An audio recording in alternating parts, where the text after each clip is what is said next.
saya Agus Salim, saya dari Blitar, saya alumni 2016. Angkatan 2011. Ya, masuk 2011. Ya, yang untuk pernah wawancara juga bisa itu ya juga angkatan 2000.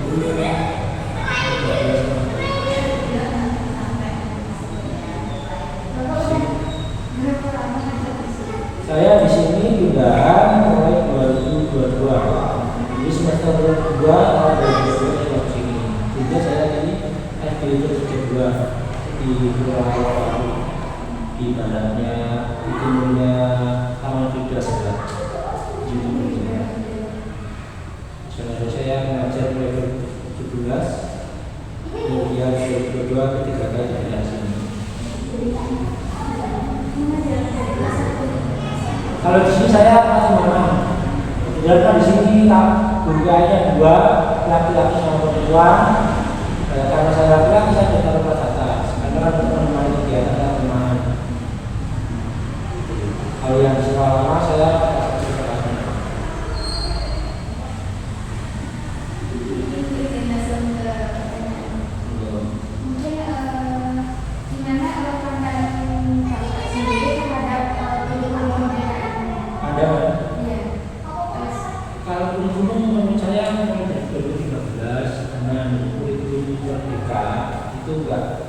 beda jauh ya. Karena kan yang berubah itu di materi. Jadi untuk di materi di kurikulum merdeka itu saya rasa lebih bagus materinya daripada yang kurikulum sebelumnya. Di kurikulum merdeka itu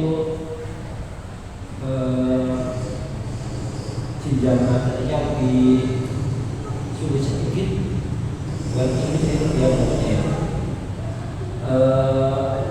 lebih baik materi yang didapatkan anak dulu dari kelas 6 SD itu sudah lumayan lebih ada peningkatan daripada belum kan SD sebenarnya. Tapi untuk kalau dari segi pembelajaran itu kalau sama atau belajar dulu dari pembelajaran yang di apa seperti apa. Kalau saya kan agama itu paling banyak saya percaya. Ya kan memang ya agama yang sekarang kalau matematika paling estimasi kalau materinya kan itu ya apa namanya lebih santai ke agama kan nggak bisa. Agama kita harus benar-benar mengarahkan siswa bagaimana dia belajar agama sesuai dengan yang diajarkan. Jadi agar belajar agama tidak semuanya sendiri. Kalau kayak IPA, IPS itu kan siswa diberi keleluasan untuk mencari perubahan. Tapi kalau agama sekolah SD kita berikan keleluasan mencari peluang, tidak bisa. Harus tetap di bawah kendali guru. Jadi bagi saya semua metode atau cara mengajar itu untuk pelajaran ajarnya tidak jauh dari ajaran. Meskipun juga ada kami untuk beberapa materi tetap menggunakan metode lain seperti jigsaw dan sebagainya itu ada yang seperti itu. Contoh misalnya kayak materi zakat, terus asmaul husna itu bisa kita pakai jigsaw yang itu menghafal itu kita bisa pakai jigsaw. Tapi selain itu kayak perangkat yang bagian hadis, kemudian sejarah,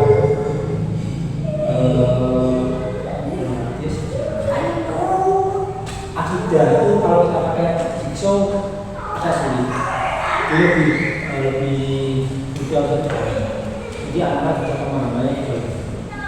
Karena anak sekarang kalau kita suruh materi gimana dia harus mencari pengetahuannya sendiri, akan sulit tak kemudian anak sendiri. Karena apa?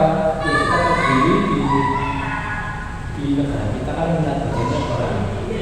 Kalau anak-anak kita kasih tugas, kamu cari sendiri gini, nggak sulit jalannya. Jangan dia bisa dia katanya mahal-mahal, ribet-ribet pun nggak begitu. Kecuali kalau kita mahasiswa SMA ini tidak bisa untuk yang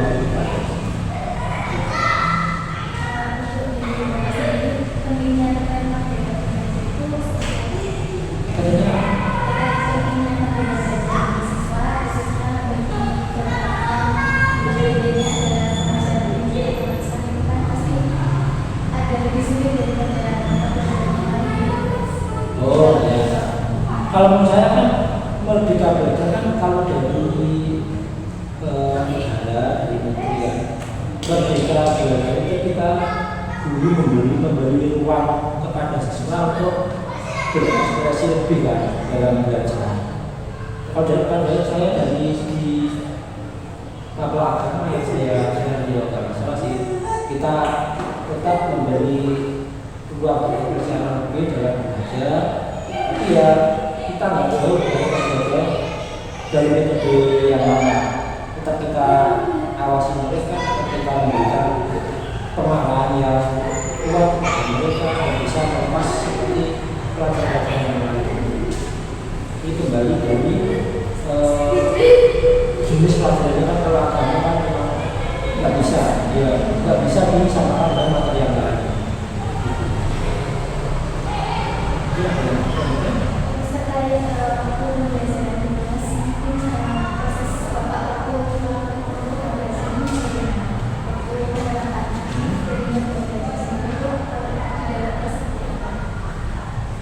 Kalau mau belajar, penerapannya merdeka belajar dalam kelas itu saya minggu memberikan anak kadang untuk beberapa bab atau materi. Ya saya kasih tugas juga ada, terserah mereka belajar bab itu semakin mereka dulu. Saya kasih waktu, misal, nah ini bab belajar setelah itu dari waktu 2 menit, 3 menit, sudah selesai. Gurunya memberikan tanya-tanya terkait dengan baca. Jadi dari situ kita tahu anak-anak kalau kita kasih waktu belajar yang lebih longgar, memang dia bisa belajar lebih baik apa tidak. Setelah di pertanyaan itu kan dievaluasi kemudian jadi tahu ternyata kalau kita pakai kurikulum untuk belajar anak bisa lebih baik atau sama saja dengan pakai metode yang gitu. Jadi ya saya kasih mereka waktu untuk belajar beberapa materi tertentu. Setelah itu saya seperti memberikan pertanyaan-pertanyaan stimulus untuk memancing keberanian mereka untuk mengutarakan apa yang sudah mereka pelajari. Itu pun juga untuk beberapa tertentu aja. Kalau untuk bagian tentang hadis langsung saya yang membuat. Karena Pak Lawas SD Quran hadis kita berikan apa yang dimampu juga masih bisa. Karena yang belum mampu mereka kalau untuk masalah Quran. Kalau mungkin masalah yang lain, oke, akidah akhlaknya, SKI-nya mungkin sedikit bisa. Terus selama Bapak mengajar, mungkin ada aja tantangan kan gitu, tantangan sama materi yang apa sih menerapkan kurikulum ini. Kalau tentang ada baca itu semua guru harus sama. Jadi kok esensinya kurikulum berbeda. Karena apa? Ya pendekatan itu tidak ada pelatihan khusus terkait kurikulum juga kepada semua guru. Apalagi kan ada baru beberapa sebentar ada peraturan baru itu sulit untuk diterapkan di semua wilayah Indonesia, di semua sekolah. Karena memang setiap guru kan menerima aturan ini ya harus menyesuaikan dulu. Baru menyesuaikan ini ada aturan lagi baru menyesuaikan lagi, itu berarti itu nggak bisa maksimal. Jadi mengikuti kurikulum itu nggak bisa maksimal. Akhirnya ya dari kami pihak guru yang penting dari dinas atau kemenang materi kami pun yaitu kita pelajari, kita sampaikan anak-anak paham ya. Masalah nanti untuk dia kita sampaikan sesuai dengan kurikulum kita atau tidak ya itu belakangan. Yang penting materi yang kita sampaikan tersampaikan dengan anak